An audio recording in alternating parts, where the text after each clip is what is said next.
Hola, ¿cómo está? Welcome. I thought I'd start the stream a little bit differently, uh, considering there's been a lot of talk uh, in and around Soulframe founders packs, everything that went on the dev stream. So I thought I'd start it off with a bit of the dev stream and just capturing like a little bit more information directly from DE, uh, just in and around everything that's happened. If you guys have already watched it, awesome. But I thought I'd just go back through and show off the founders packs. They're very, very cool. Uh, very excited that it's going to be coming out in November 25th. Uh, very excited. So I'll be probably grabbing the highest tier pack uh, out of the entire bundle. So I do have a goal in mind with this stream, not only sharing the codes for Soulframe via Twitch drop and streaming the game, but also I have a goal to hopefully make some extra funds so I can actually gift that pack to someone in the community as well. So let's jump over to the dev stream and then we can just go through the bits and pieces they talk about and just unpack it all because it's absolutely massive.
Just going to pause the video there.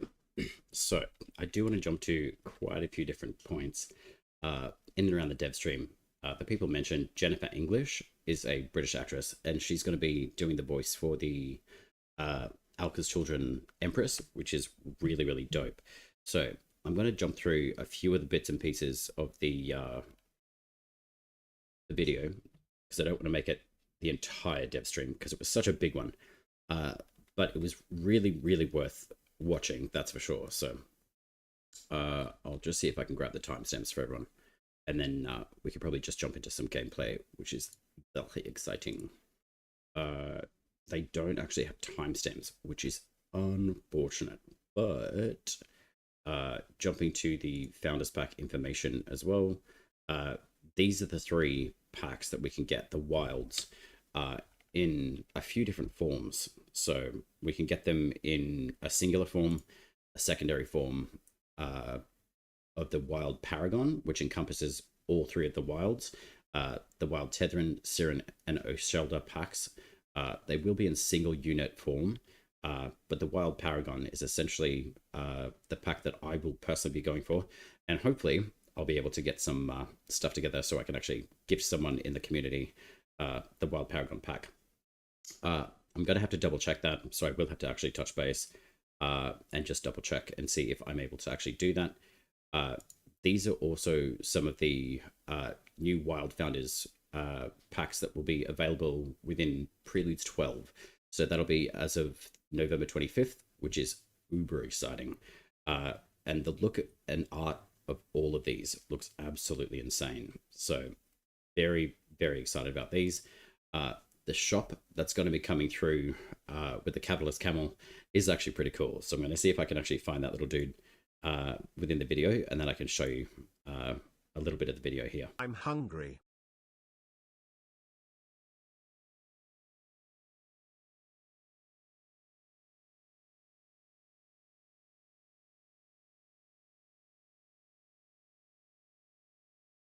Interesting little note.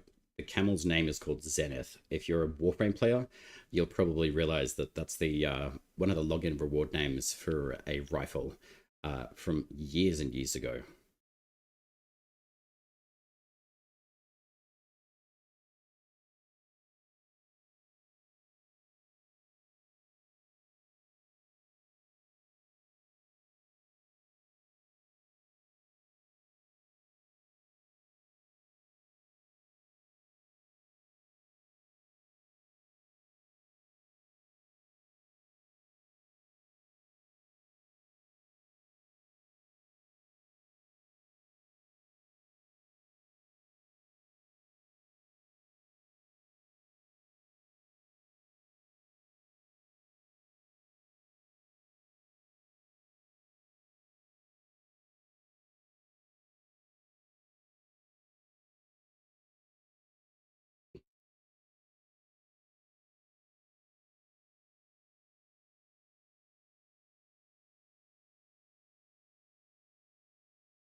So that's Capitalism Cannibal.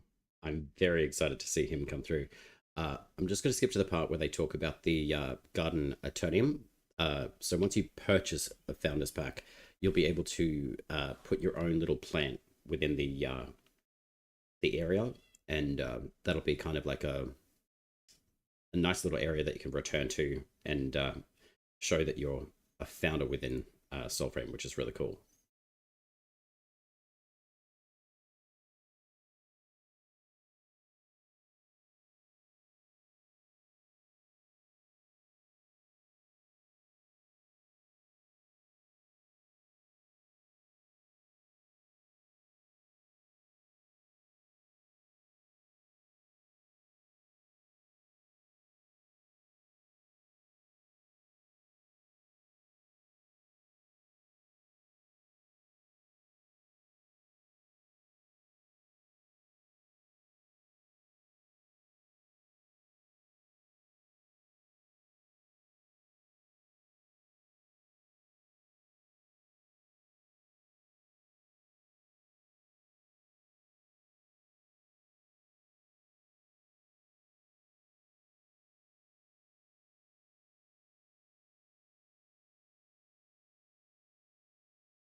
Merch is always a really, really nice thing.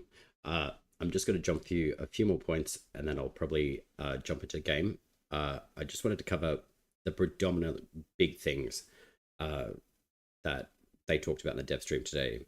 Uh, the next one is the Warframe crossover sword.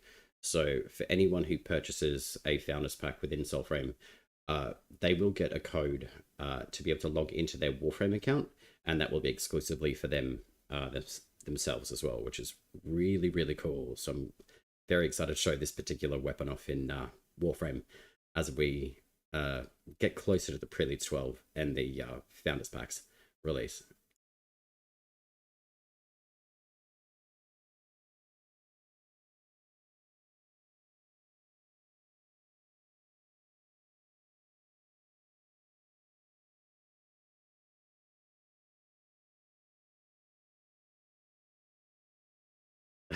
Super quick on that one.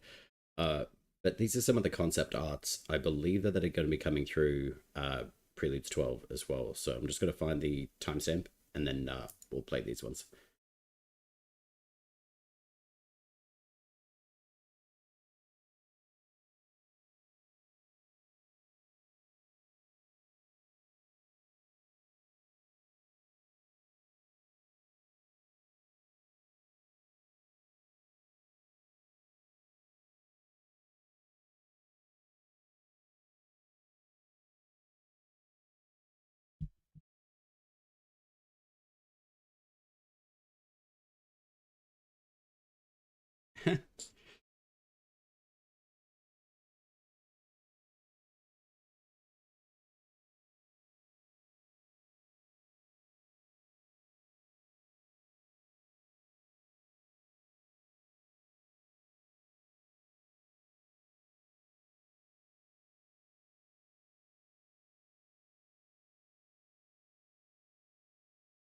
Which I'm extremely excited for. Uh, a lot of the new weapons that they did showcase, even in like past dev streams as well, I really hope that we're getting a lot more variants of different combat systems alongside the weapons. Uh, Ideas that I've talked to a few people about in not just within, say, like the bow combat arts as present, but moving forward, having the ability possibly to even alter your uh, arrows to give you like a different ability, such as like the archers in the game, they can basically charge their arrow shot, and then it kind of looks like an explosive arrow, as not so much the arrow hail, uh, but just being able to alter the actual arrow ammunitions basically as well. So uh, this bow looks really, really dope. So I'm very much looking forward to that. Moving ahead on that one, having facial body arts as well in alignment with our, I guess, Wolfie. I don't know if they really showed too much around when and how these are going to be implemented within the game. But this is just some of the production line stuff that they were showcasing through. Uh, Also, being able to alter our envoy's look with new facials, which is really, really nice to see. So we don't just have the default look anymore. We can actually alter the way that our envoys look as well. I believe this one here was the look of our mother character as well. So these are all the different hairstyles, the different skin tones, eye color, and models as well. So that's really, really nice.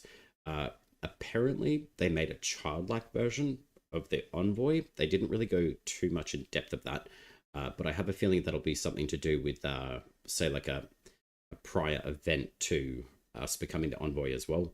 But they didn't really share too much information on that. Sparrows as well with the Paragon Pacts.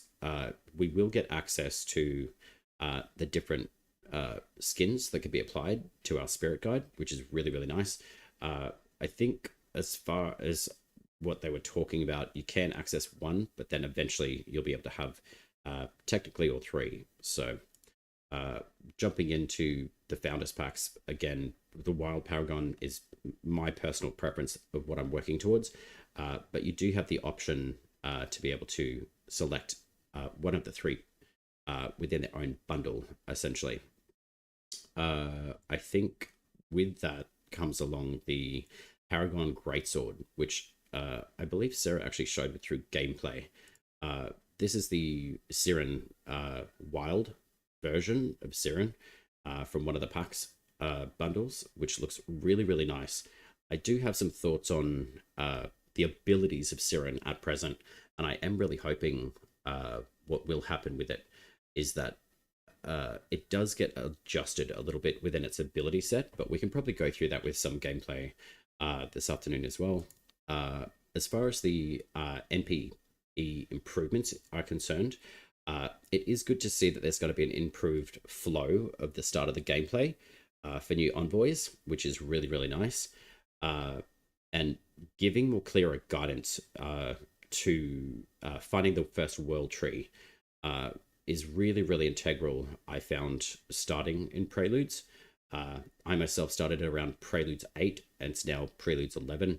So really looking forward to those improved flow guidance directions for new envoys with a tutorial as well, especially with the Spectral Sight.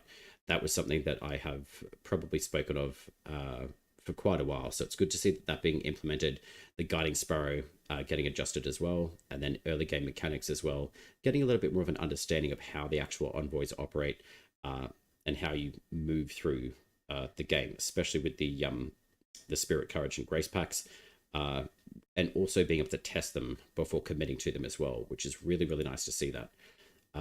This is the great sword that Sarah had that comes along with the Paragon pack, so I'll just play a few minutes of this one.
I'm really excited for that particular part of the new update as well, being able to actually go visit the uh, house, basically, like where we grew up, essentially, and possibly train to become an envoy.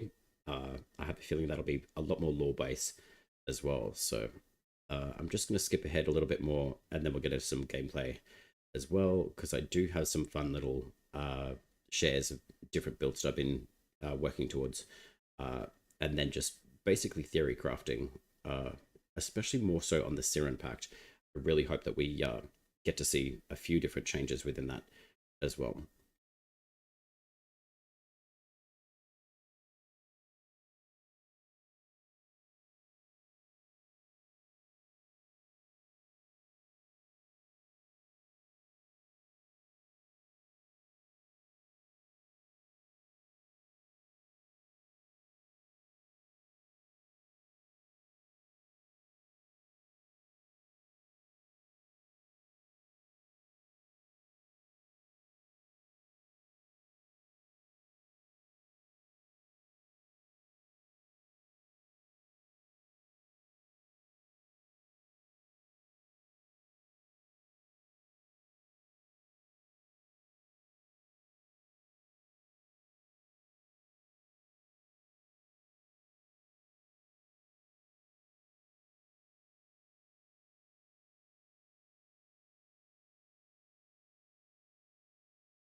I have to admit, I think having the crosshair and the compass always visible is probably like one of the most asked for quality of life I've ever actually seen in my life. Uh, Playing Soulframe so far.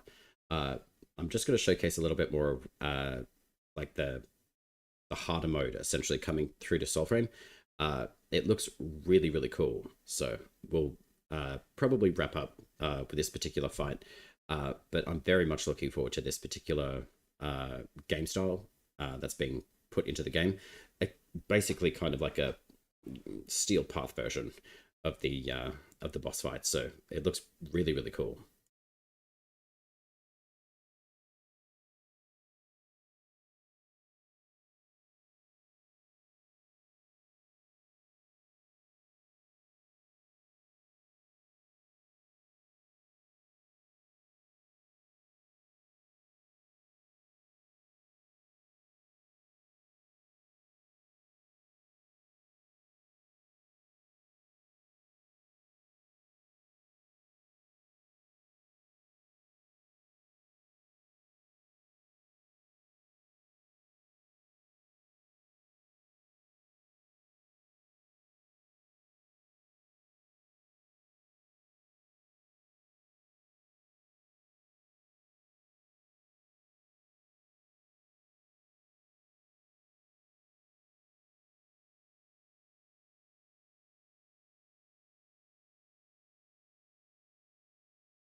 Uh, I'll just see if I can pull up a little bit more uh, info the Preludes 12. Fast travel around Midrath with Webbit seeds is a really good implementation for fast travel.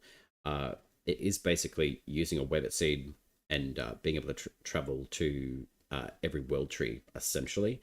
Uh, the Envoy customization looks really nice as well, so I'm really keen to dig into that. Totems and runes, grip type runes, and new totem variants is really nice to see. So there's already quite a few different totems within the game at the moment, but very much looking forward to seeing what they bring in. The Ode Occupation Overworld Walls return. Not really sure what that particularly means, so I am looking forward to figuring out what that means. Improved co-op, new notifications, map readability. Uh, very good bits of information on that one. The great swords, really looking forward to these. I think this is going to be an absolutely uh, killer weapon style. So very much looking forward to getting my hands on those. Koga, the Verminia Brood Elixir that unlocks hard mode. I think that will be really nice. So that's what we just watched Sarah go through and unfortunately die. But at the same token, I think having a hard mode within Soulframe is really nice. Uh, there's certainly got to be a way to implement the power of an envoy and also harness it and use it. So I think implementing something like that is really nice. Uh, the progression for Agari, sub bosses and sieges, longer fights and more rewarding encounters definitely is something that I'm really keen for. Better balance of Enclave offerings and XP gained during faction tales. This is really nice to see that. There's been quite a few people that I've talked to who said, "Oh, I'm finding the grind is really not that great." So it is really nice to see that come into the game, and the quality of life improvements for new player experience is really nice to see that. Uh, Very much looking forward to Preludes 12, and then I'll probably finish off with the um, our new character for the Alka's Children, Empress, as well.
I think that's pretty dope. She's an incredible voice actress, so it's really nice to see her come on board, uh, and basically be our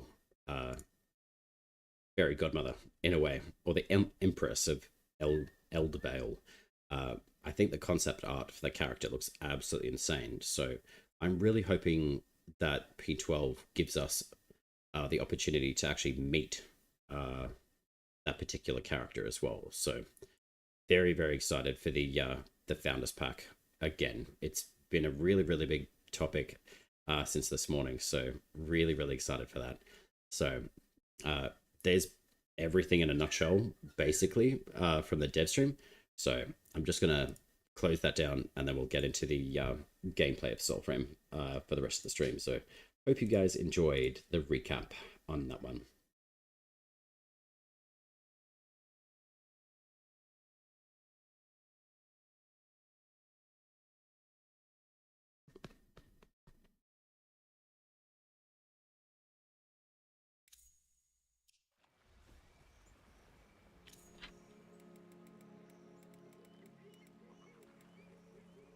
And hopefully I can remember my password. We'll see. Oh my god, I actually did. Cool.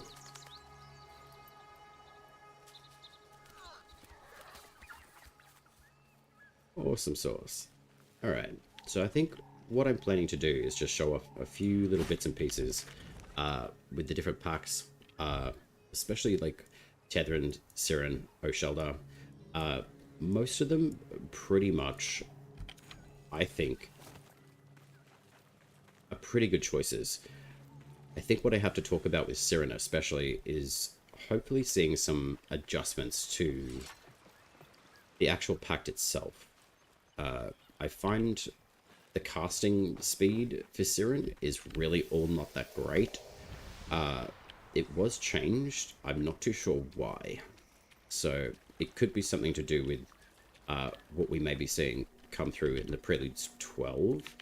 But as far as the pact goes, let's have a look. We'll swap to Siren. So Pictrix Powder, I think this is quite a good ability overall. The fact that it can blind and leave enemies vulnerable is a good thing. Trick of the Light, dropping a decoy, drawing enemy fire and exploding when foes get too close. It is viable as an ability, but as far as it stands with the synergy of the flexibility of the pact itself, I do look at it and think it's not my favorite choice for a pact within the game so far. These are all the packs that we do currently have. These are the 3 starter. We do get the Garen Rood from the Corrupted Stag quest. You can purchase this one within the Silent Rose faction, which is really nice, but you do have to rank up to full rank 5, bond with that faction or enclave to be able to obtain this one.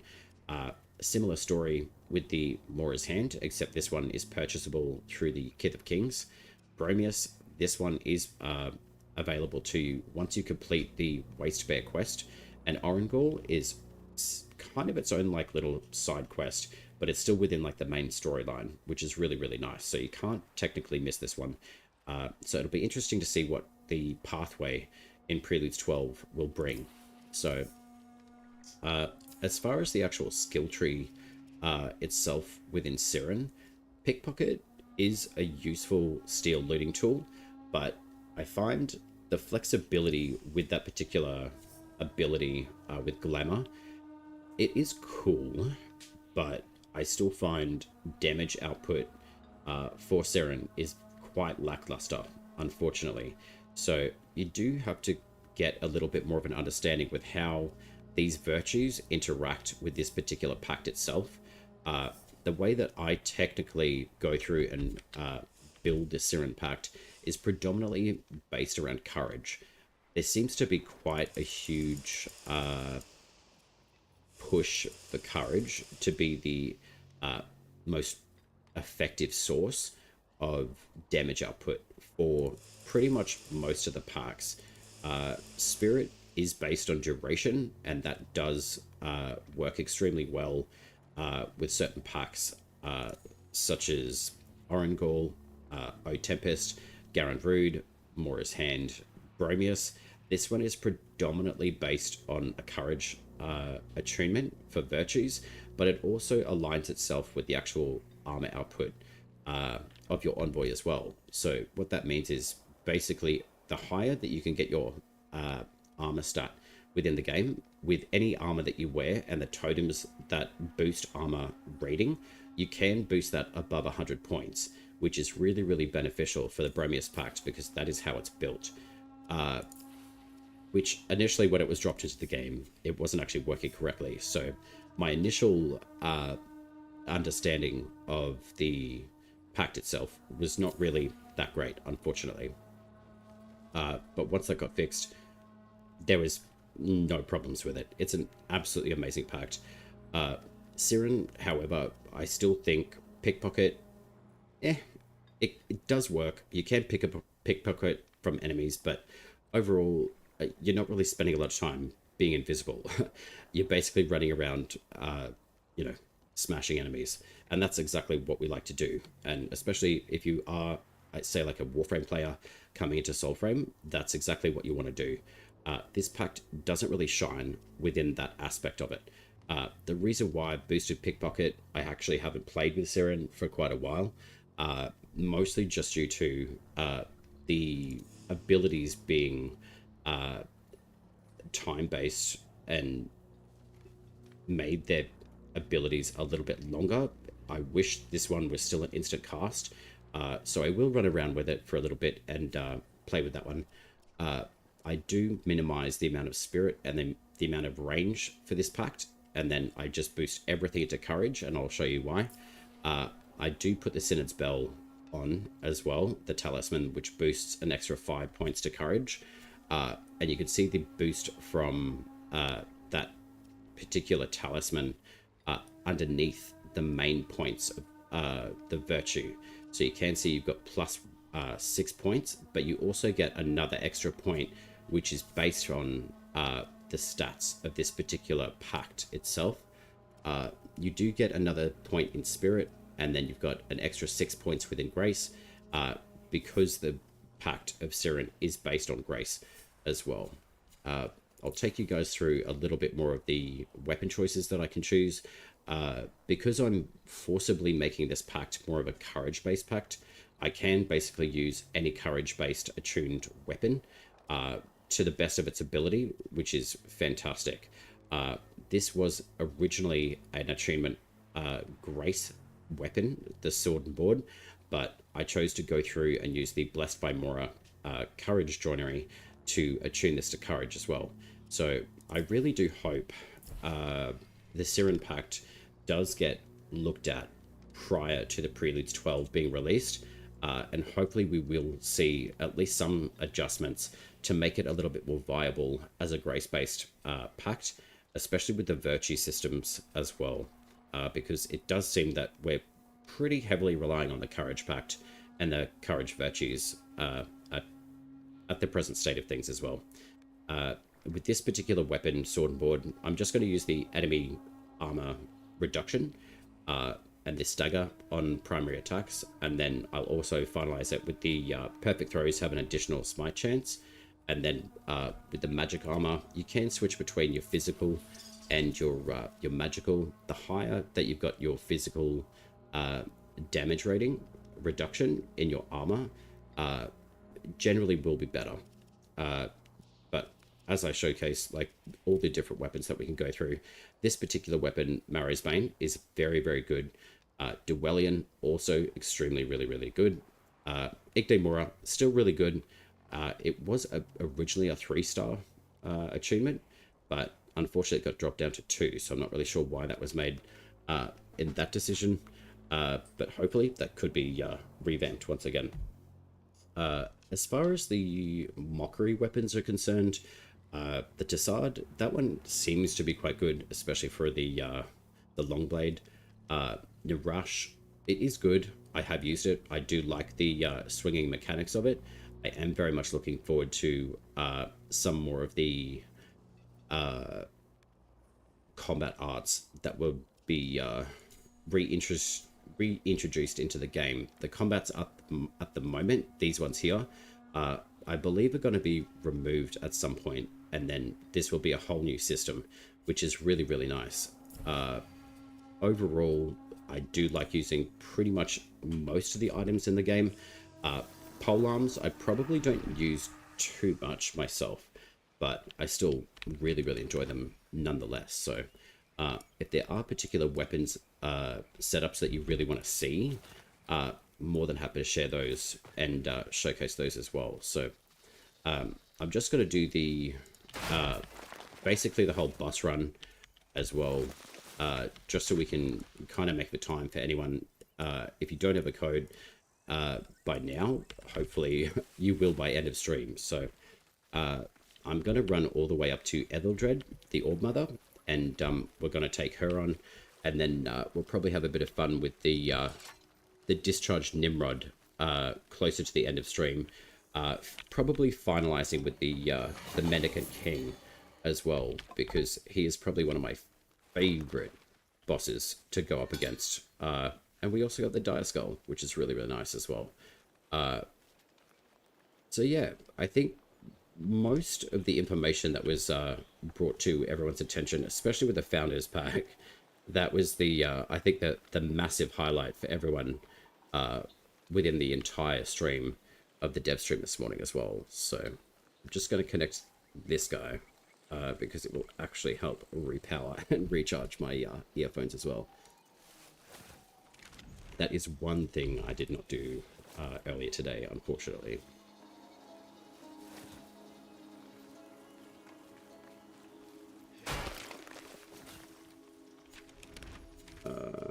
There's this guy.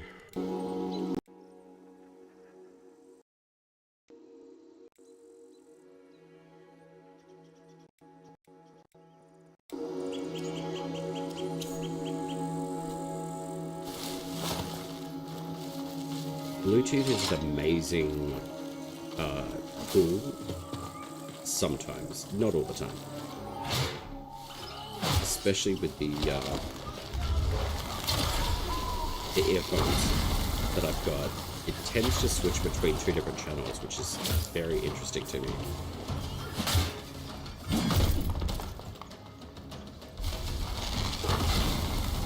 So I think with the first Portrait Powder ability, it does work really well, but I'm not too sure why it was changed from an instant cast, basically. But then also take into account the decoy as well. It is a really, really good ability once it goes off, but seeing that it takes roughly a couple of seconds for it to actually explode, that does take a little bit more time than what I would probably like to see that happen. I guess thinking about the actual ability itself, what I would like to see the decoy do is potentially be something that you can actually apply to a different enemy instead of actually dropping a decoy. I like the concept of it, but at the same token, I really do hope that the Serum Pack does get a little bit more of a little bit of a shine through. In and alongside Mora's Hand. Mora's Hand is a really, really good pact itself as well. But again, I feel like it's still got a little bit of growth to go through to get it to a relatively satisfactory setup, basically.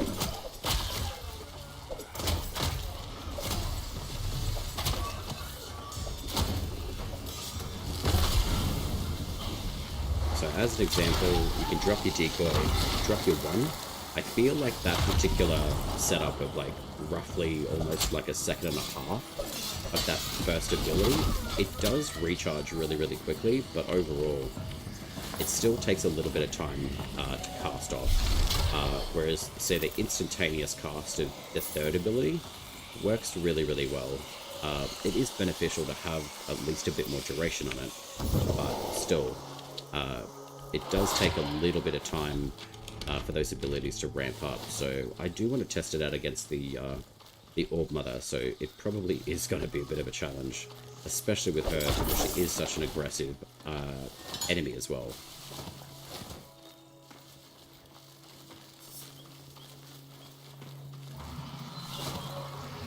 hopefully we'll be able to get a few of these Pictrix powders off as well.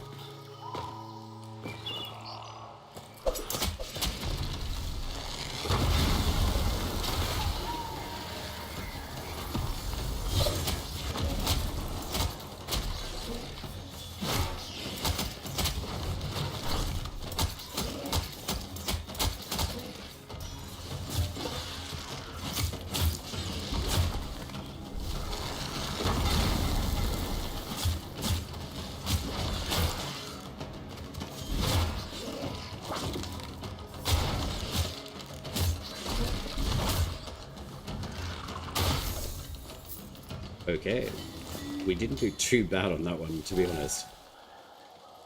She is a pretty aggressive boss, though.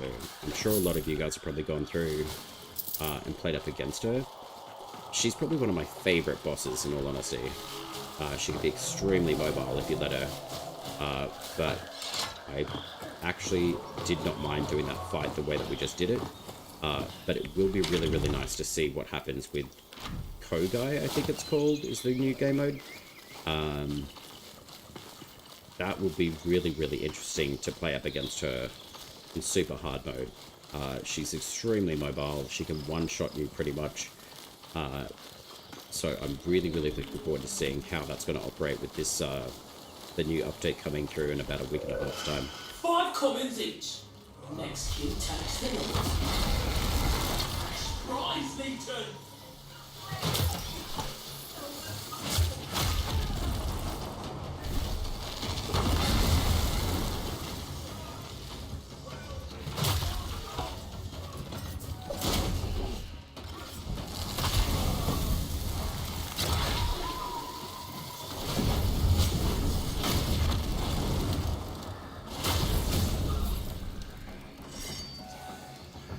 The very good thing about being able to acquire the Everflame rune, though, is that it actually smashes a lot of damage out to predominantly pretty much every single enemy in the game. So I have been testing the sword and board a lot more since the dev stream this morning as well, and I have to say, the Everflame rune in conjunction with the sword and board playstyle as it is currently is actually really, really effective against very tough enemies. Even the armored enemies as well is really, really nice to see how effective they are. I haven't tried the Bog of Metal though, but I do really like this particular sword and board, just because of the sinecure design, or the ode design of this particular set of weapons. It's really, really nice.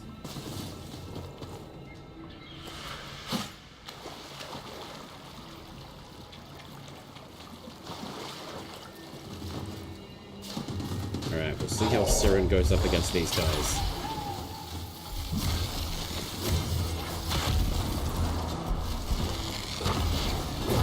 Apparently you can miss with that too, which is unfortunate.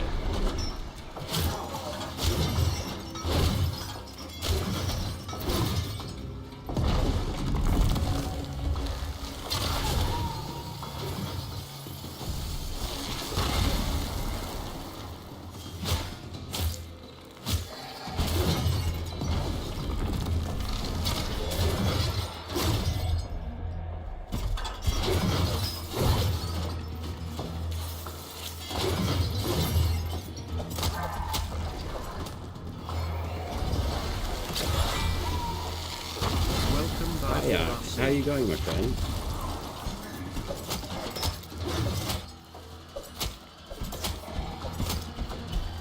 Your card game is almost finished. What kind of card game are you playing?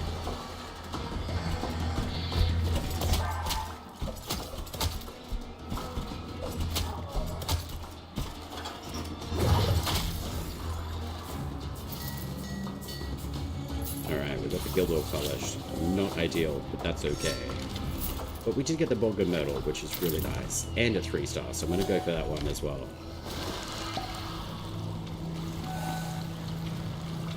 You'll tax me. You'll tax me? On what? On what grounds?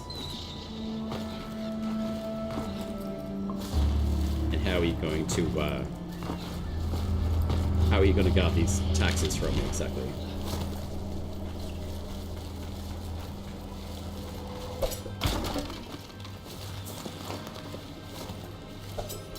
Oh, whoops, that's the actual initiate. Sorry, dude. Synort is most pleased by your efficiency, Banneret.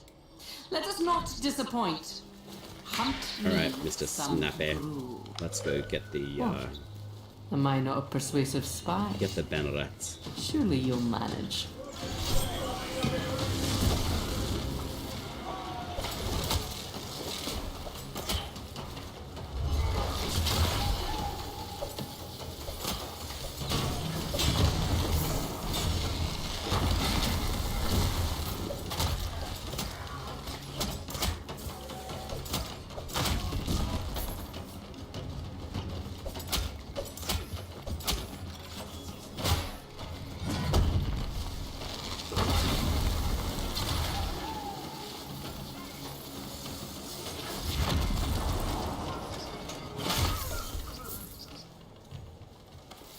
Don't mind Viscerin.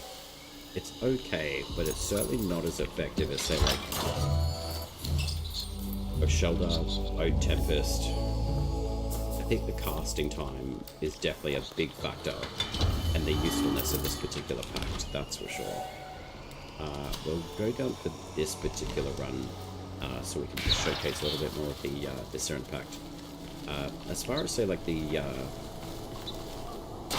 setup, it is pretty easy to run it, but the effectiveness of the pact itself isn't ideal.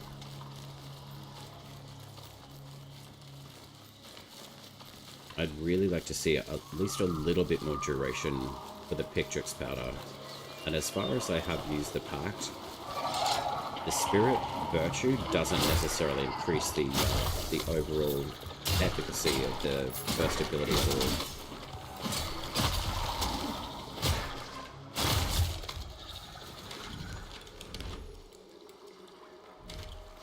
So we'll give it a whirl against the Banneret, and then I'll probably shift onto Oshelda, just to showcase it's very, very viable. I'd arguably say it's probably one of the better packs in the game, especially for the Elder Bloom, the Bestone, and the CC crowd control from the Phantom Flock.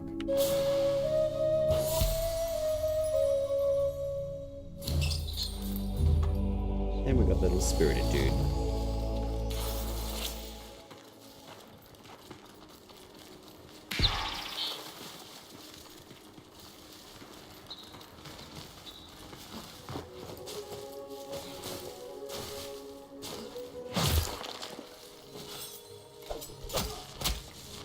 So this is what I was talking about before with the arrows as well. I wish we could get like more of like an empowered quiver ability or something alongside the bows. I think that would be really nice, rather than just having the arrow hail.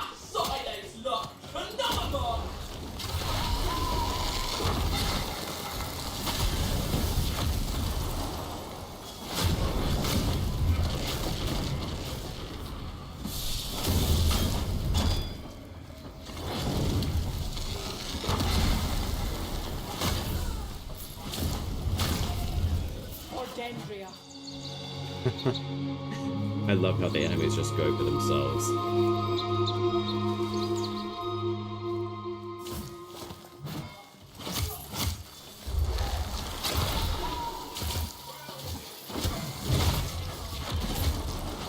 Oh, you'll tax me 6 fish, will you? Okay. I can certainly handle that tax. Alrighty. So that's at least 3 of our bosses out of the way. I may leave Kabucha. Actually, you know what? I will go see Kabucha. I like doing the entirety of the run with every single boss.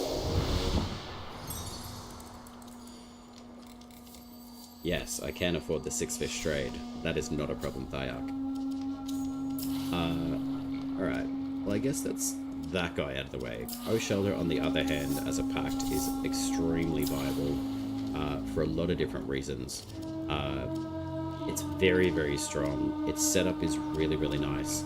I generally do Sympathy, Voided, and Akin, mostly just for Soul Drain and regaining life on Smite. And the Arcanic Recharge is really, really nice.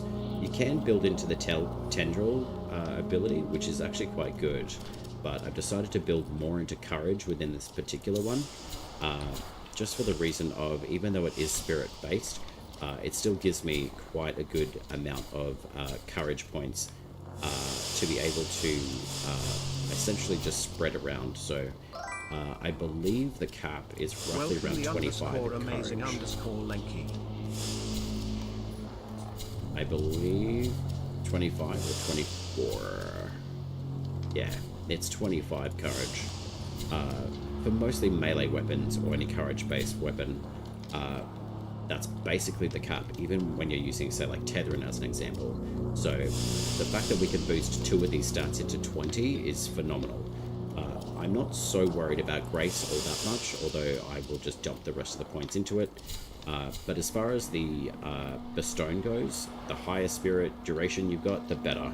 Linky, how you going? Elder Bloom, that I don't believe scales with range, but I haven't necessarily tested that to its highest capacity. But as far as Phantom Block is concerned, you'll get a lot more damage output with Courage and the duration of that particular setup as well, and it definitely benefits from anything that is spirit based, but also being able to use a courage based weapon as well. The Rook is also a really, really good weapon, spirit based attunement. I do put a lot more attack speed on it, smite chance for kick, and physical armor as well. I am doing very good. I hope you guys are here for your codes for Soulframe as well. It's a directory drop at the moment, so if you guys hang for about half an hour, you'll be able to get your code for Soulframe as well. If it is an extra one, just claim it through Twitch, and then you can go over to the Soulframe website, and you'll be able to claim that code, and then you can basically pass it on to your friends if you want to. So I'll just add the links there for you as well, Linky, for the website, and the Soulframe Discord as well. Which is really worth getting to the Soulframe Discord, because they are actually merging both the private one and the public one as well. Yeah. I've got the drops enabled, Diak. So if you stay for about half an hour, check your drops inventory page, and you'll be able to get another code as well. So you'll be able to claim that through the website after you've claimed it via Twitch in your drops. And yeah, you'll be able to share out your code to other friends as well. They are doing a Founders Pack opening as of the 25th of this month, which is in about 2 weeks' time. I'm certainly going for the Founders Pack. I don't know the exact price points of them. They said roughly around $30, and I'm assuming that's Canadian for the singular packs for the Founders packs, but packs. But the Paragon pack, I'm assuming, is going to be roughly around like $100 and something as well. I'm definitely going to be going for the Paragon Wilds pack, which is all of them. You can get single packs though, so you can choose the Tethering Wild, the Tethering Wild, the Wilder Zelda, or the Wild Siren packs that they have in single form, so like roughly $30 each, or you can just go the whole hog and you can buy the entire pack.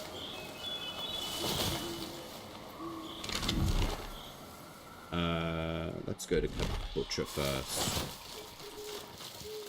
What's the difference? The Paragon pack is essentially everything in one plus a lot more. I would say roughly I'd say it's roughly about 100 and something for the entire kit and caboodle of the Paragon pack, yeah. So it's quite affordable, which is quite nice. So I'm very excited for it.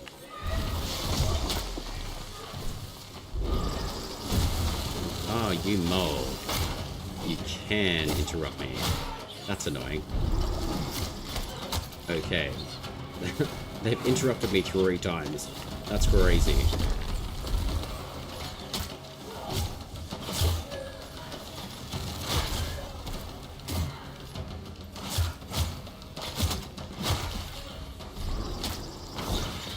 Okay, so apparently arrows can't interrupt you, which is nice.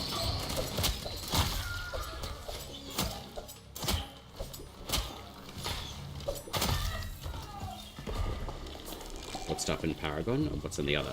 Let me just see if I can pull that up. I'll just see if I can get to a little safe space away from these dudes.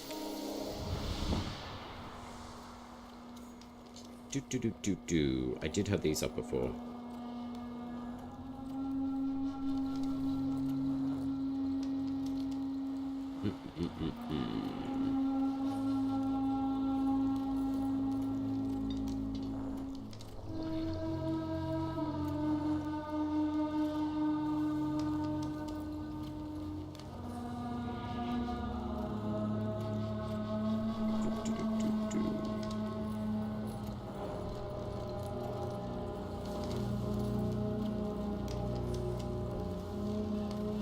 I'll just see if it can just pull it from the actual YouTube itself.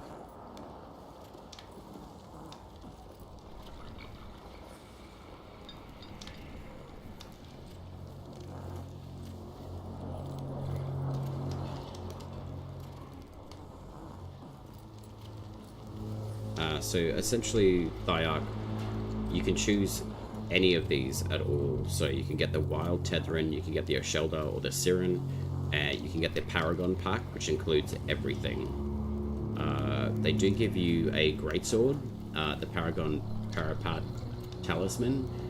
You get a new Sparrow Guide cosmetic and the Aurora Figment. You also get Arcs, which is like Platinum Premium Currency, Moonsteel Thread, and a Silverthorn Birch Flower for the Eternium Garden, which you can basically put into the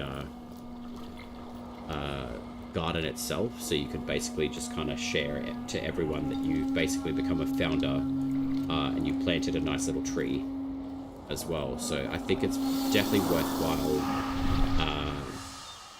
giving yourself the opportunity, if you want to invest into the game. I think that's a really affordable way to be able to support not just the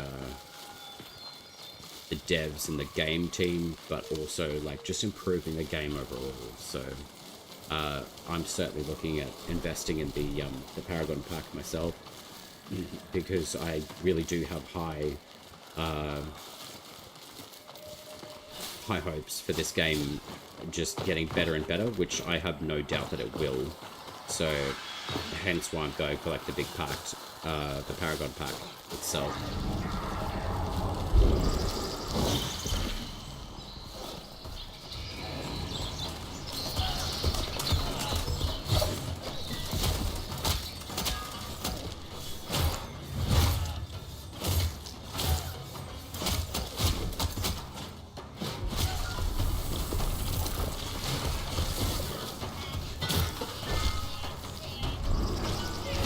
We've got the Cabbage Patch Kids happening.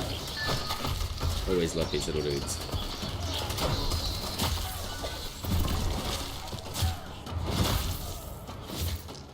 I want to invest currently. I think I'll not be able to... How long that they put their founders packs?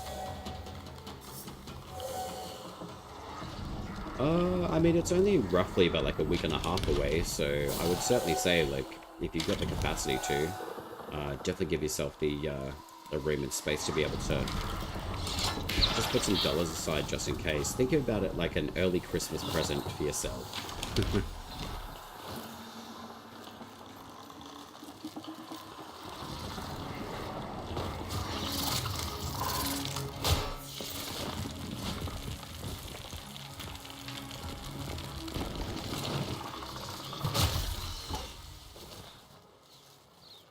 I understand.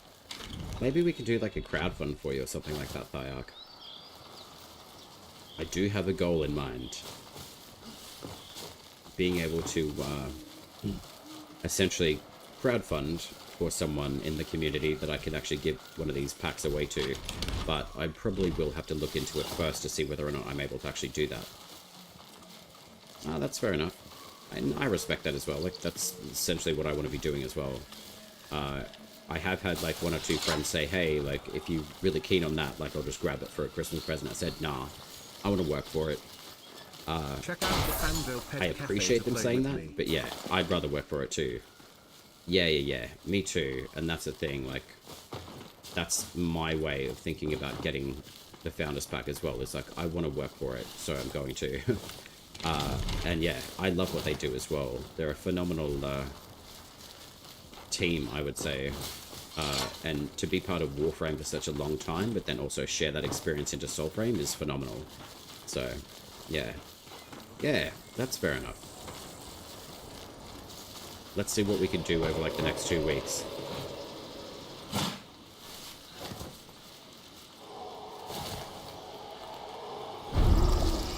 I feel like something will definitely come your way.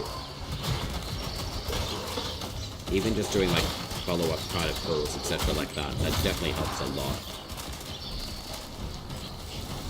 That was an exceptionally quick boss kill. Never had that happen before. So that is actually very good. Blessed by Iridus, what an absolute pain. Alright, let's get down to Kernhold and see what we can do.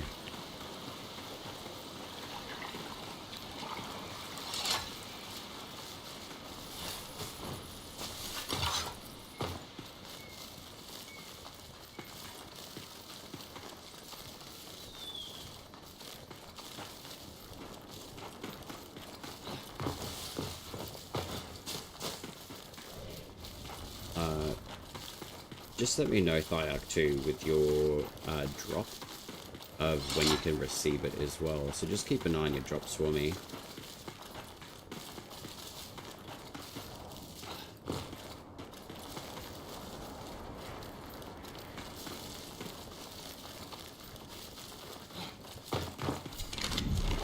I am just going to drop out of recruit chat as well.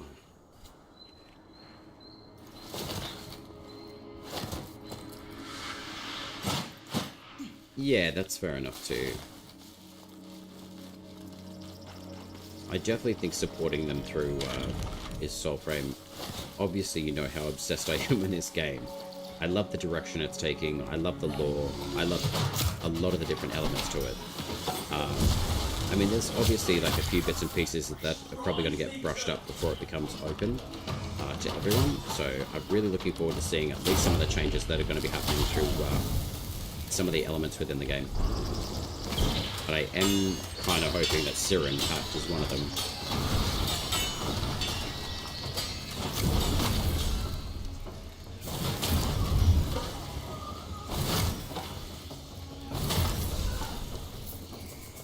And that, my friends, is, wow, Blessed by Mora. I really wish that was a Fable Blessed.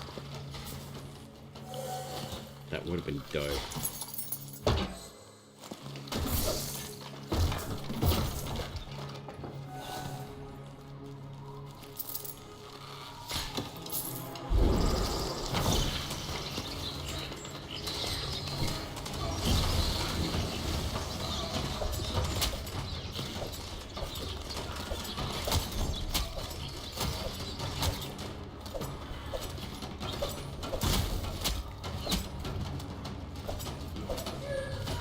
Really hard to see where you're targeting with these two. I'm surprised I'm actually getting any of these shots off.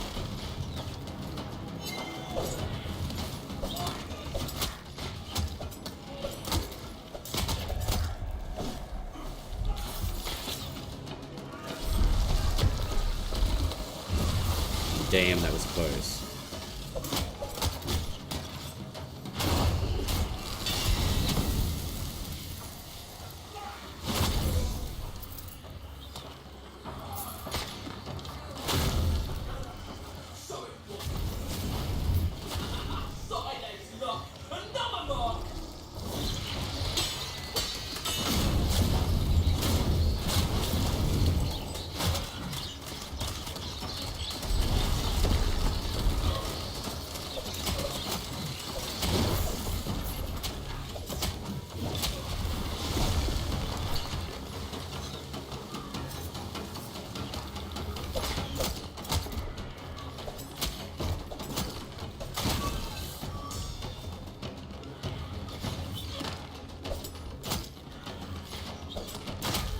Oh man, those archers, I swear.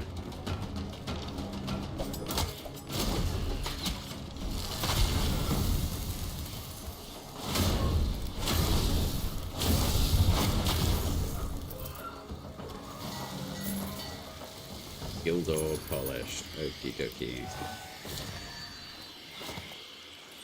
Almost leveled up this particular weapon, which is going to be great.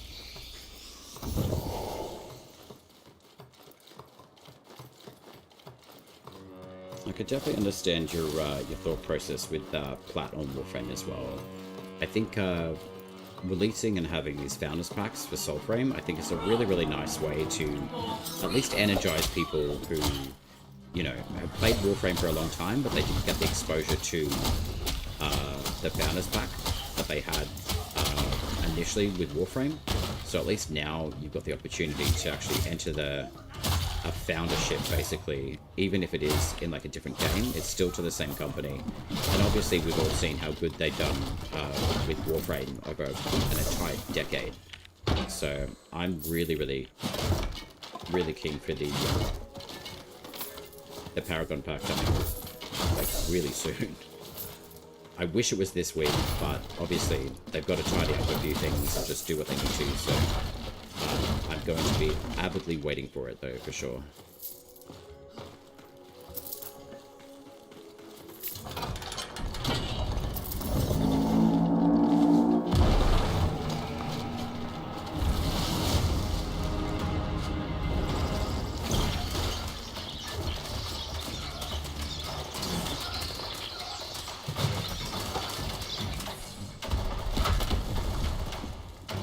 Hello, big man.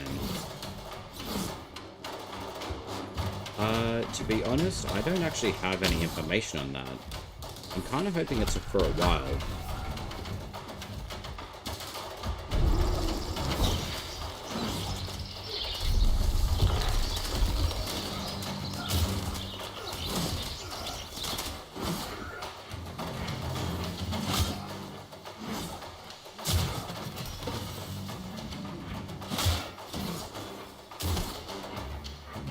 Man, this guy dishes out some damage. Holy.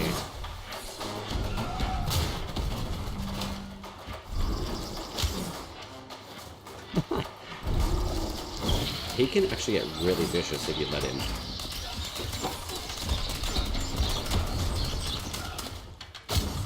He does bypass a lot of the stagger though. I have noticed that.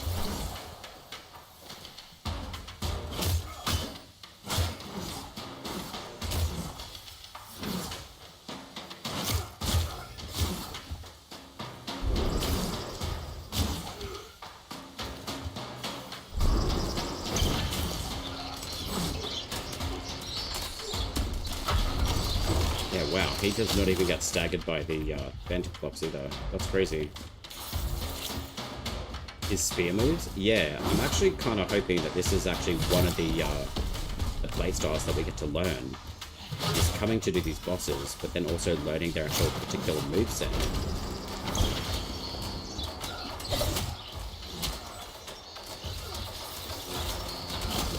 Yeah, I agree. I think that'd be really, really nice to be able to mix and match a lot of the combat arts as well.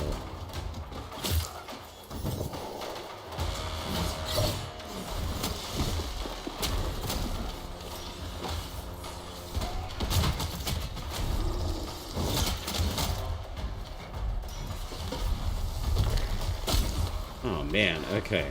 He is super aggressive.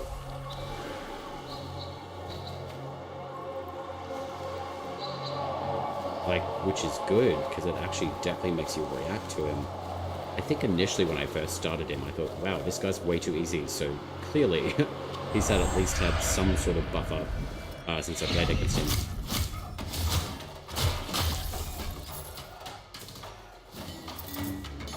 Gildor blessed by Mora. I swear.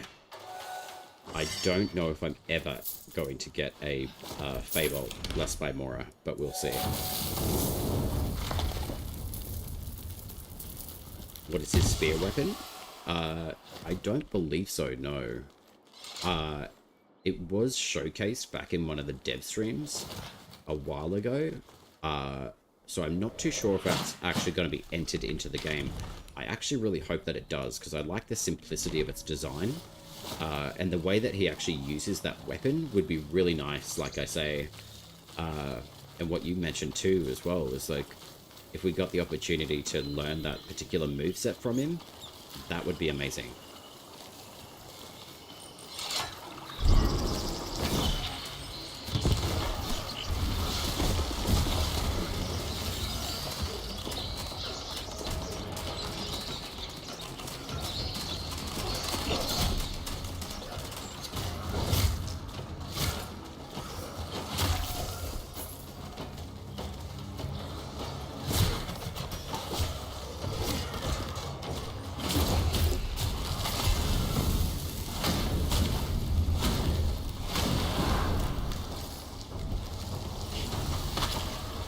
Polearms don't have good light attacks. Yeah, that's definitely something I've noted too, Bayark, especially with the polearm setup. Like their overhead swings, etc., they're not really that exciting. They are powerful, but they really don't have like a flow to them. But at the same token, I'm sure that that'll be looked at, especially with the new combat system coming through, in being able to build our own combat arts, essentially.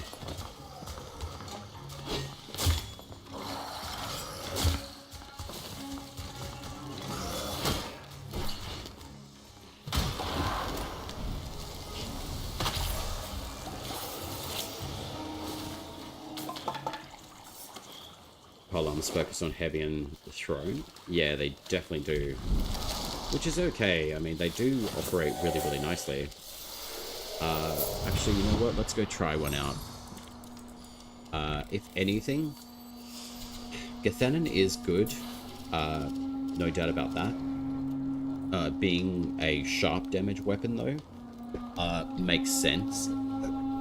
Excuse me, but I find the difference between Gathanan and the Rook, or the Rook specifically, is because its damage is blunt damage. That's a very effective weapon against the Mockeries, especially. So what I'd probably say is that boosting its attack damage output is really reasonably good. Having a kick chance or smite chance on kick is good as well. You could even put like armor reduction on it as well, and its utility slot, and then physical armor as well.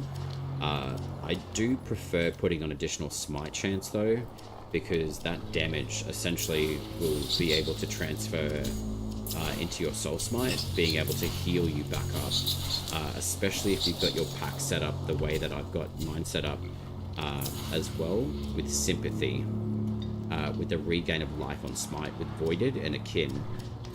I bang on about those all the time. I find presently within the game, the way that those synergize and work is very good. So I'll take you through a run with the Rook and show you what I mean.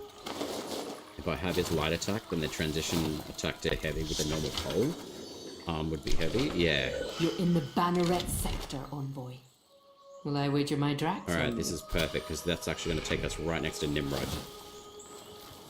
But the Rook polearm is unique in its way of having its damage type being blunt. I'd really like to see more blunt damage types in the game. But I mean, also, that could be subject to change in the fact of when we get the new combat art system, it could mean anything with different damage types being added into the game as well. But yeah, as far as, say, like the heavy throw, like, they could basically take at least half an enemy's health away from them, which is phenomenal. But I mean, if you do, say, like a light and then a heavy straight after, it does poke them down, which is good. But as far as, say, like, the overall swinging capacity or spinning around with the polearms, it's not necessarily there just yet within its particular combat use. And even being like surrounded by enemies, you want to be able to like spin around and like put a back jab or something like that. I think would be really, really nice for this particular weapon combat art as well.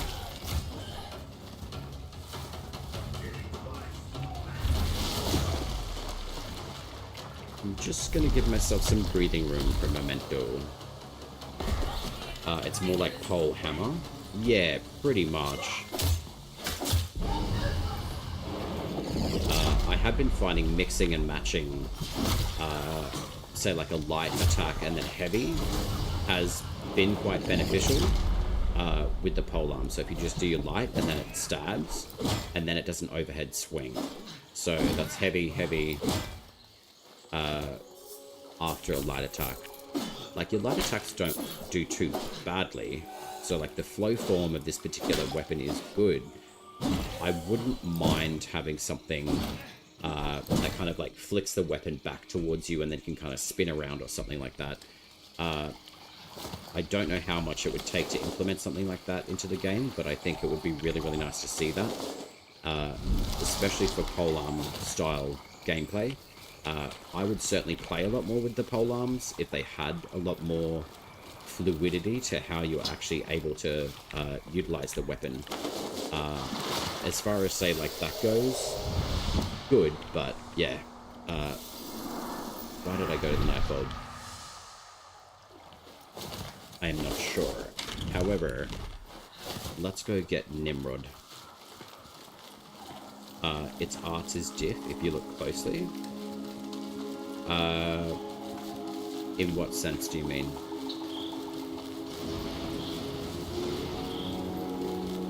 As in, like, specifically the actual combat arts for polearms, you mean?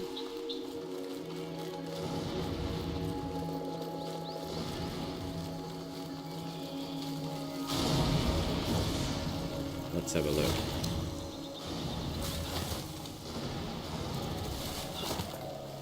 It's amazing how far you've got to run away just to get back into the different timing on the light. So you're talking like the actual like power flow of this weapon, you mean? So not so much the actual combat arts tree, you mean? It's more the actual weapon itself.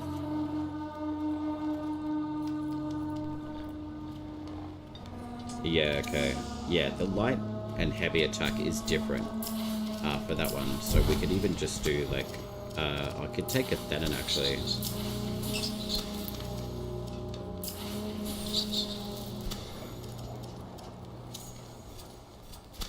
Actually, you know what? I'm just going to put a bit of armor reduction on for this particular fight, because Dimrod is extremely powerful. So the actual moveset you're talking about, yeah. Yeah, like the actual light attacks.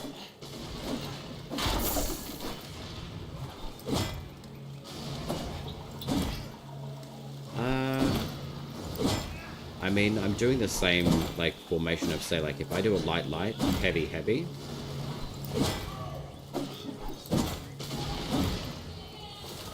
It is a bit different to the,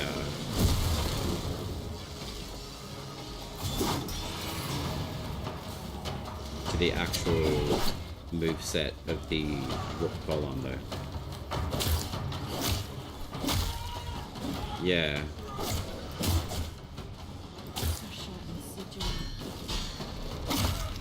Oh man, did we just lose this, Ah, sweet, no we didn't, good.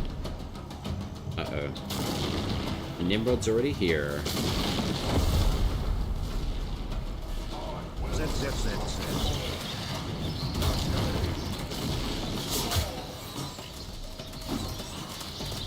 I like the fact that he actually dodges you as well now.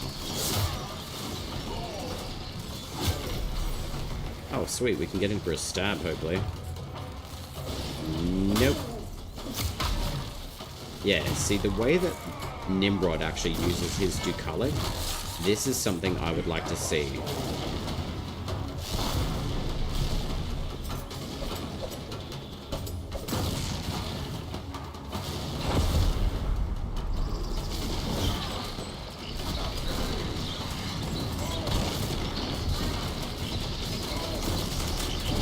Yeah, the way that Nimrod actually uses his Ducalic is what I would be able to like to replicate.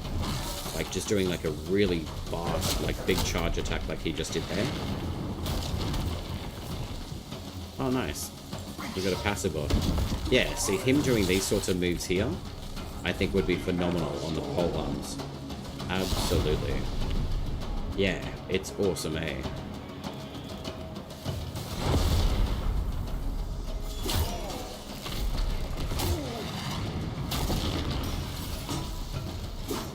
So if you can get a headshot off on him, generally it can knock him down.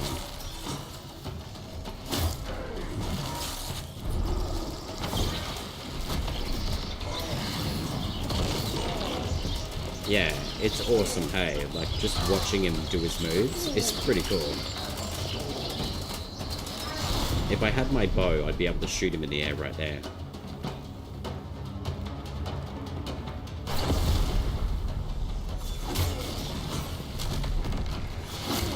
There we go. Sweet. We can get a stab on, I think. Nope. It missed completely. That is a shame. Yeah, see, the way that he's swinging his whole entire polearm around is phenomenal.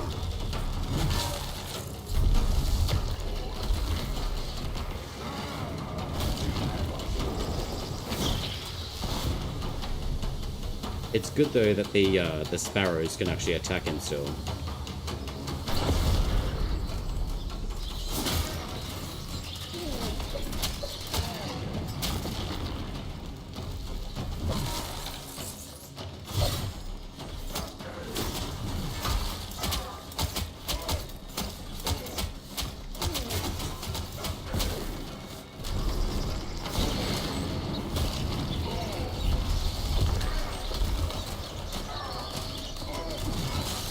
I love how fancy you got the full offensive. Try to attack him from the other side. When the Halleck. See, these sorts of swinging moves right here is exactly what we need for the pole arms. That's alright. I'll just do a headshot to him. And hopefully we get the Everflame rune for all of that. Hopefully.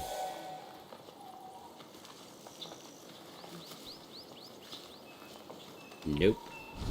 No Everflame rune. That is a shame.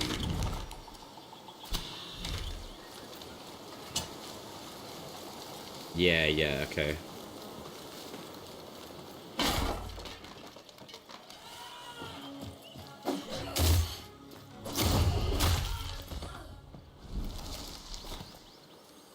Yeah, I haven't thought about that.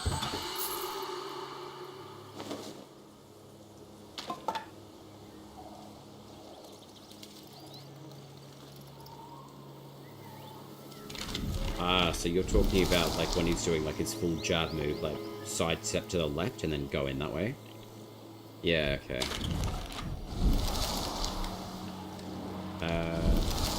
Where is Avocado?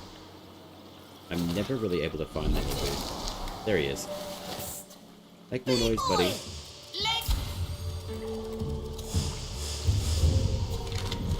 Holy cow.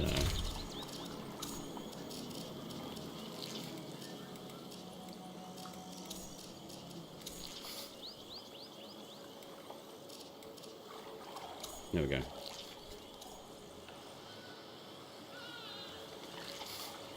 Yeah, chuck them in the Discord for me. That'd be good.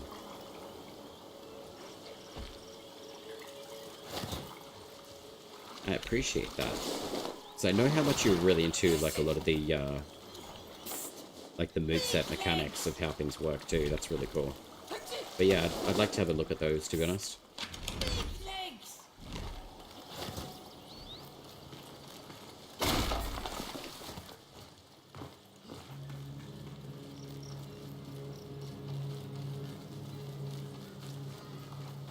Yeah, alright. Yeah, I'll check the movesets after as well.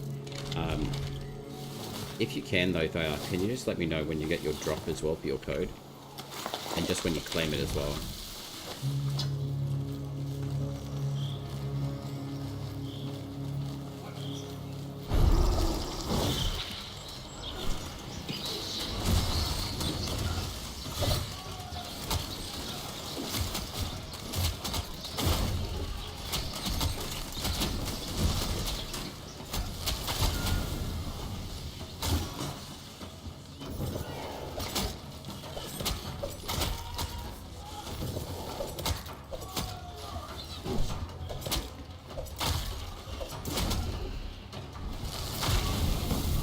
Now, I wonder what Cathanon's going to be like with the Everflame on.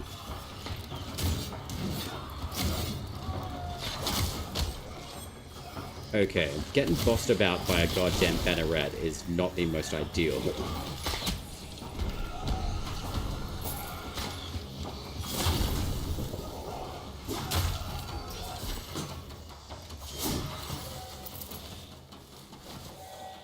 Like, the backhand slaps that those heavy units do really knock you on your ass.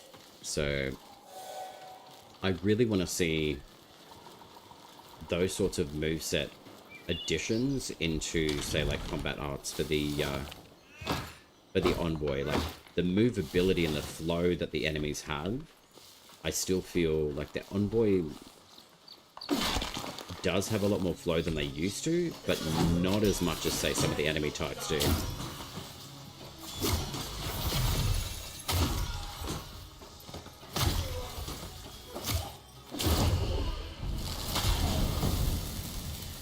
Although, granted, like, I mean, we can just steal their soul and just, like, re-heal.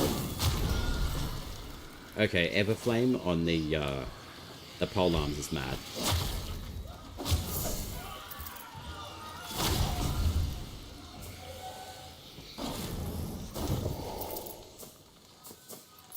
You get a big, giant, fiery pole. It's pretty great. Alright, we'll go see this banneret and see what we can do to her.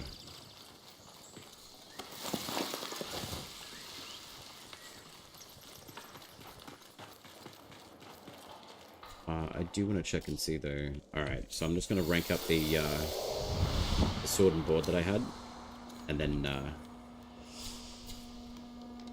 should probably even switch pack, to be honest. So that's 29. So that's O'Shelter, Siren. Tethrin I was playing before. It's a very good pact overall. I know some people have differing kind of opinions on it, but as far as, say, like an entry-level envoy, the courage-based attunement for this particular pact is quite good. I'm going to maintain what I have within, say, like the actual setup of it, but I'm just going to shift Grace up a bit because we can get a little bit more off with the Tethrin packs. So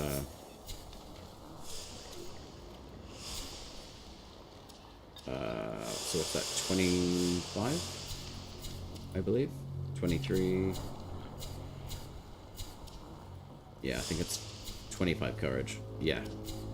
So 25 courage. We're going to put a little bit more into the spirit for duration.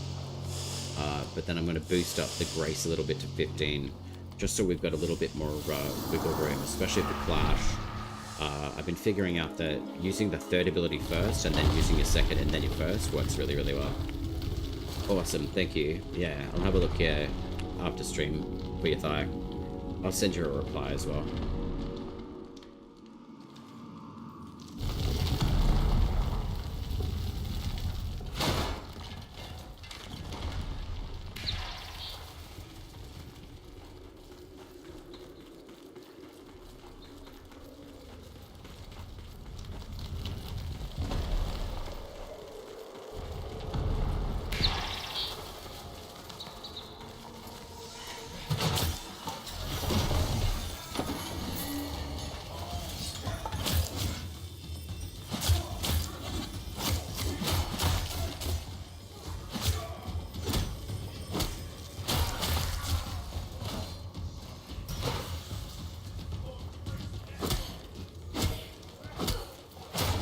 I do enjoy the kick mechanics though. They are very, very satisfying to get off.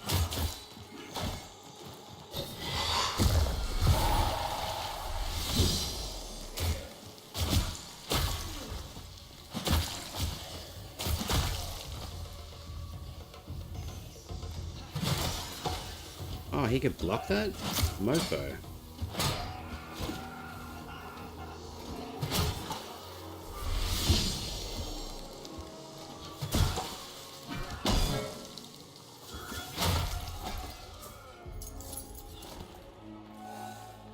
I love game where you have more movesets for each weapon. Yeah, I agree. I think that's why I've actually been enjoying the sword and board a lot more than what I was before. I do quite enjoy the playstyle of it. in all honesty. I would definitely love to see a little bit more fluidity to the combat with sword and board, but overall, adding kicks as well is really, really nice. I was playing that game for a long time before Warframe. Oh, like the game that you mentioned before.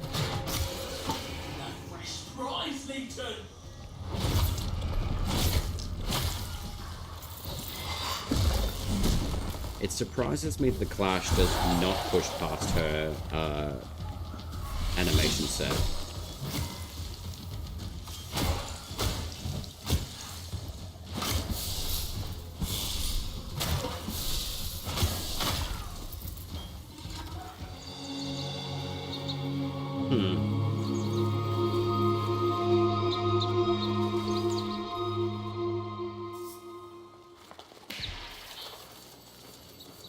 We have gotten a ton of Gildor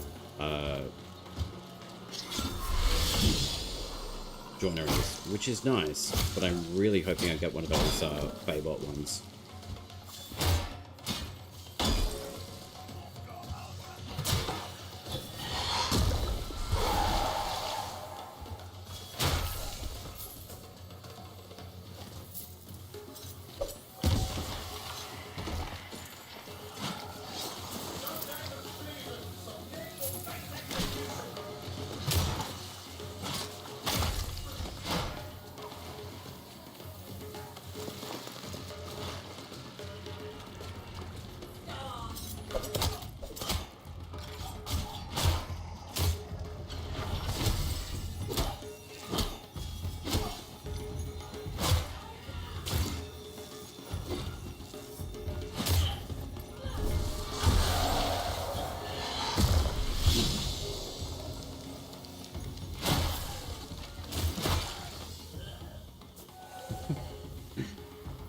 Their death sounds are really amusing as well.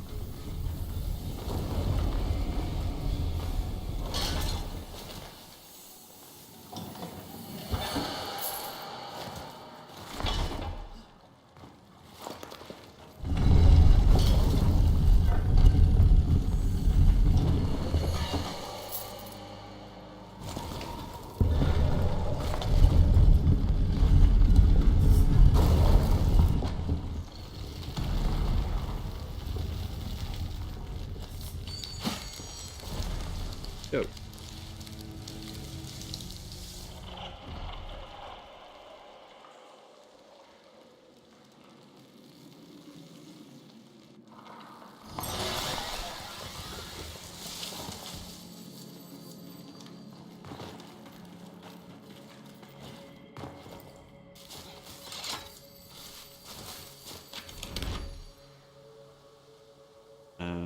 Okay.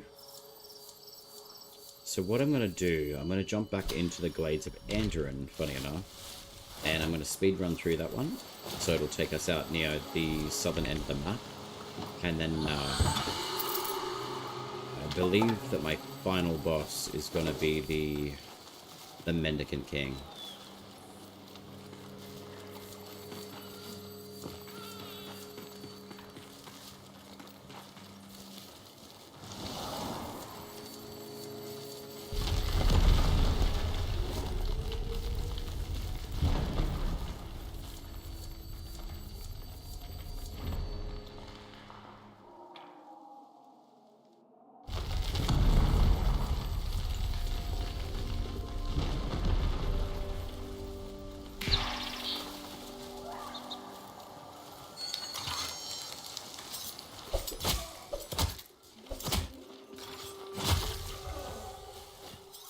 I also really enjoy the fact that Fellis stays applied to your weapon indefinitely until you use all of the hits that it applies to.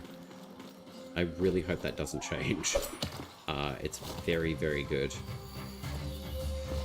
Especially for compounding damage output.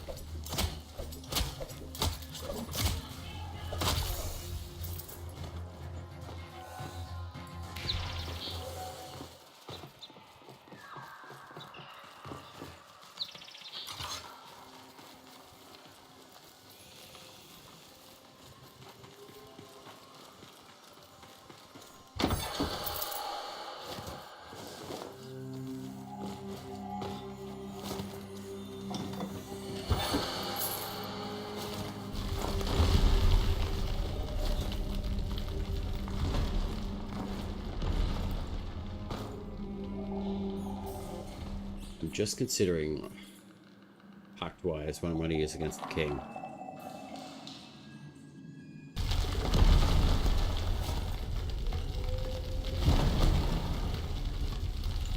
Yeah, that's all good. Oh, actually, before you go, Thaya, can you just let me know if you got your drop, though? Pretty please.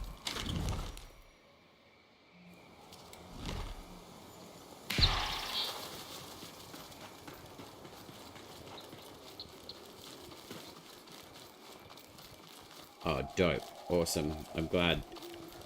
Yeah, make sure you claim that, and then you can claim that through your Soulframe account as well. If it says that it's not available, you can always... I've done it actually a few times. I've just unlinked my Twitch account and relogged it back in, and I've actually gotten the drop. So, good to know. Thank you.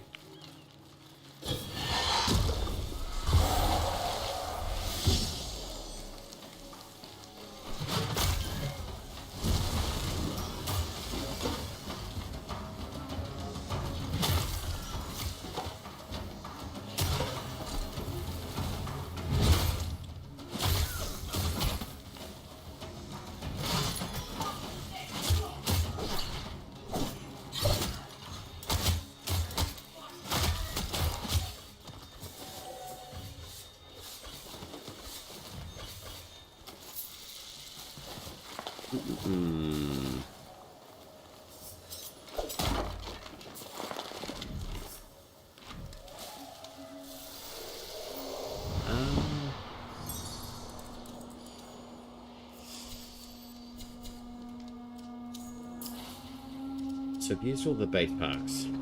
I think I'm actually going to take Garen Root. I haven't used this one for a while.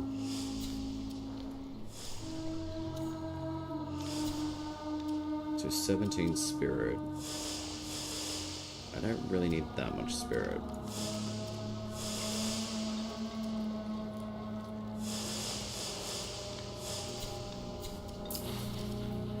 So we've got 109 courage, okay. And that's courage based boost. Sympathy voided righteous. Arcanic power to cast Behest more quickly.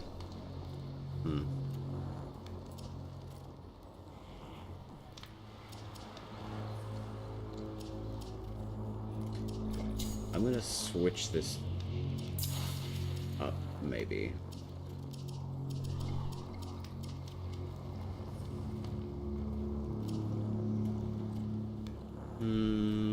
Actually, I'm gonna leave it.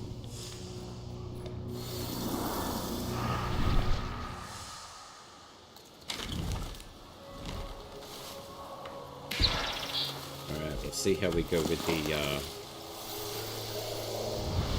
good old Mendicant King, but I'm gonna go create another Cloud Gold Potion before I forget. You'll be off? Don't worry, Sayak.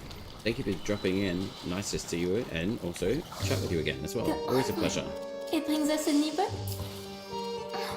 Then tell it we are busy. Alright, so I basically need a lot more of those.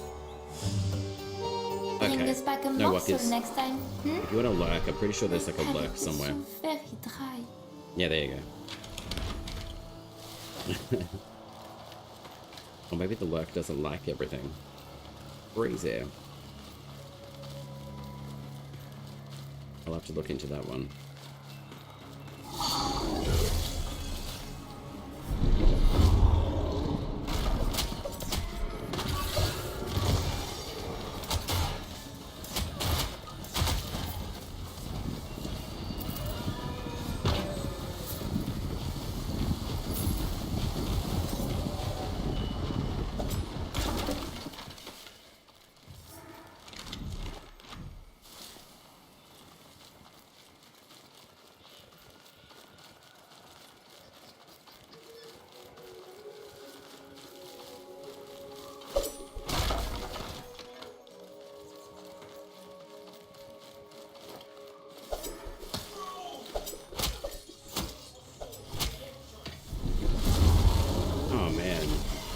really they can actually interrupt that.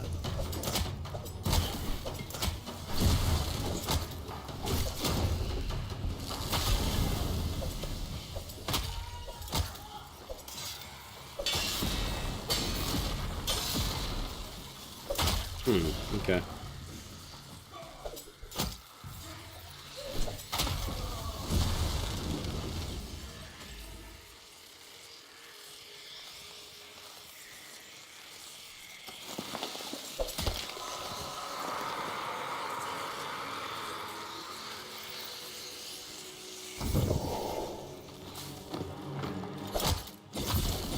Okay.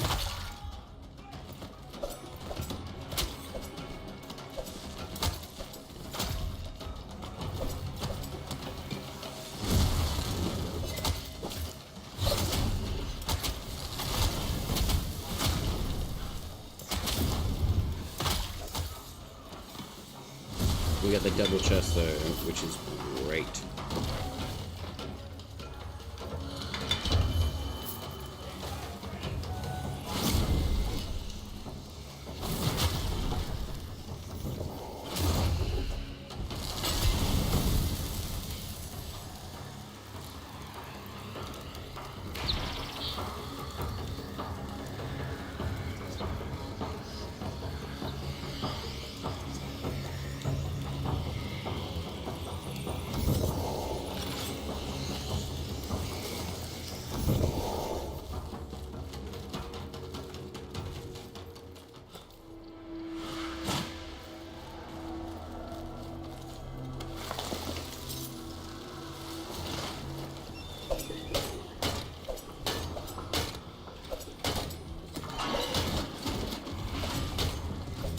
How does it just run past you?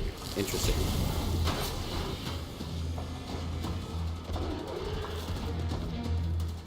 Alright, we'll see how the Garen Rood goes up against the King.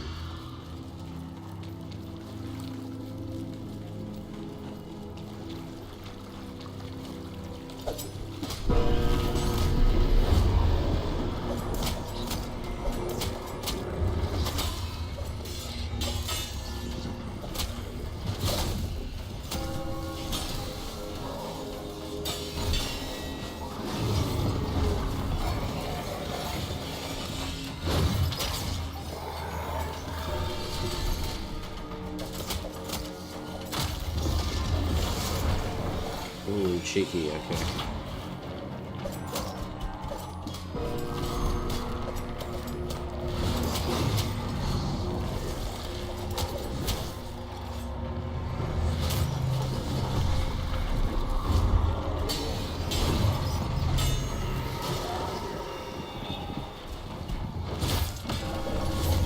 Oh man, okay. You can bypass that move. Shame.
Oh no, another Gildor.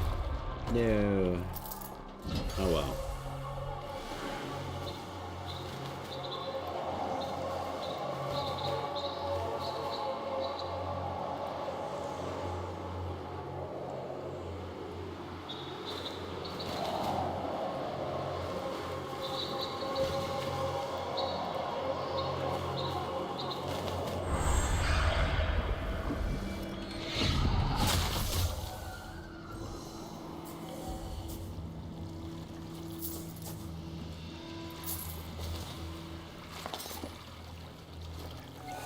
I think we did a pretty good run though.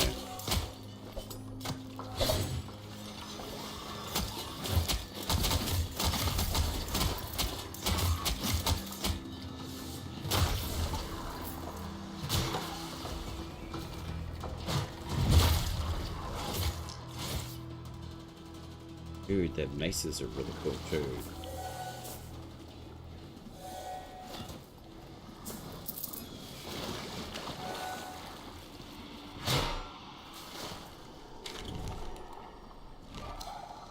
Uh-oh.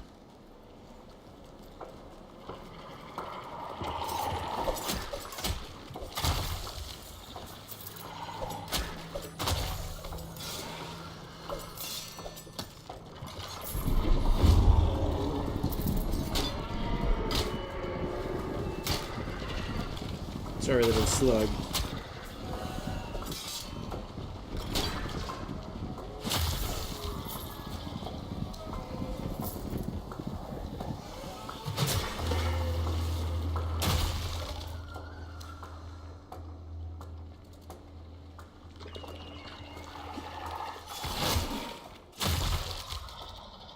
Too bad, little slug.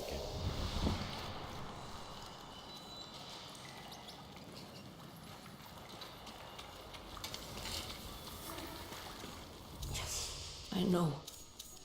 How can I do better? So they're the rest of the weapons that I do have in back storage. I just don't know if maybe...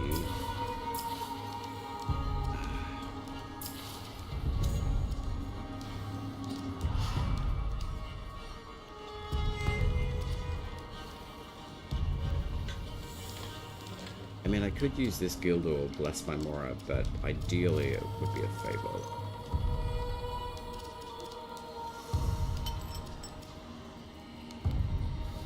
I guess Lifesteal could be beneficial though. I'll do that for now.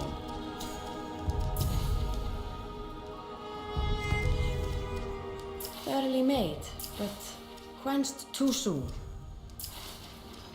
So I'm just going to reforge that just for now. If only the Kane were here to yield you worthy stock.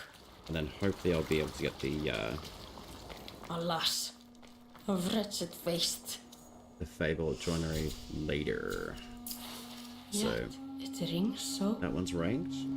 So we've got our original spirit with the Fable polish with the throw distance +5 and consecutive attack damage. This one's got 20 plus damage and then lifesteal, which should be beneficial, especially with the attack speed. Cool. Alright. I think that's what I'm going to aim for, especially with this particular setup, based on Tetherin, for now anyway. So we've got... So what's your cap at? 74 attack, 26 courage. So that'll be roughly around 24, I would say. 74. Okay, so the cap for this weapon in courage is actually lower, which is good. Interesting. Let's chuck the Grace-based talisman on. So 17, 73 attack. That's 74. Yeah, okay, so the cap for courage on Odiak is actually a lot lower, which is kind of beneficial in a way. So 18, 17 courage equates to 73 attack. So the cap for courage on a courage-based Odiak is 18. That's actually really good. So 15 grace.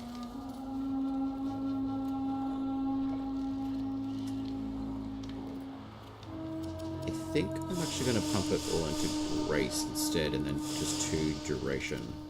So 18 courage, 20 grace. That for spirit. And then we're at our base cap of 18 courage with this particular weapon setup. Okay. Cool. Well, I'm looking forward to utilizing this one. So Mora's Pride. courage based again. Alright, cool. I'm probably going to leave stream roughly here. Thank you very much for joining. I hope you guys enjoy your codes for Warframe, Soulframe. Almost Warframe. I'll probably be on tomorrow as well. Just do a little bit of a walkthrough guide on a few other bits and pieces as well. So I hope you guys have enjoyed. I certainly have once again. And I look forward to seeing you guys tomorrow. Probably roughly around the same time in the evening as well. So I believe the directory-wide code drops are still going tomorrow up until the 17th, which is Monday.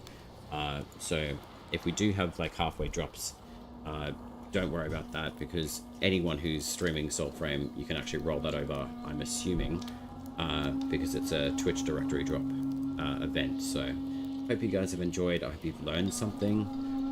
If you do want to check out socials, etc., they are linked in the Discord as well.